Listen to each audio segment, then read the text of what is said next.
ನಮಸ್ಕಾರ ವೀಕ್ಷಕರೇ. ರಾಗಿ ರೊಟ್ಟಿ ತಿನ್ನೋದ್ರಿಂದ ಹೆಲ್ತಿಗೆ ಏನೇನು ಬೆನಿಫಿಟ್ಸ್ ಇದೆ, ಯಾರು ತಿನ್ನಬಾರ್ದು ಅಂತ ನೋಡೋಣ. ರಾಗಿ ರೊಟ್ಟಿಯಲ್ಲಿ ಫೈಬರ್ ಅಂಶ ಹೆಚ್ಚಿರುತ್ತದೆ. ಇದನ್ನು ಡೈಲಿ ತಿನ್ನೋದ್ರಿಂದ ಜಂಕ್ ಫುಡ್ ತಿನ್ನಬೇಕು ಅಂತ ಅನಿಸೋದು ಕಮ್ಮಿ ಆಗುತ್ತದೆ.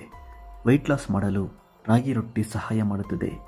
ರಾಗಿ ರೊಟ್ಟಿಯಲ್ಲಿ ಕ್ಯಾಲ್ಸಿಯಂ ಅಂಶ ಹೆಚ್ಚಿರುತ್ತದೆ. ಬೋನ್ ಹೆಲ್ತ್ಗೆ ರಾಗಿ ರೊಟ್ಟಿ ಒಳ್ಳೆಯದು. ರಾಗಿ ರೊಟ್ಟಿ ತಿನ್ನೋದ್ರಿಂದ ಡೈಜೆಸ್ಟಿವ್ ಸಿಸ್ಟಮ್ಗೆ ಆರೋಗ್ಯಕ್ಕೆ ಒಳ್ಳೆಯದು.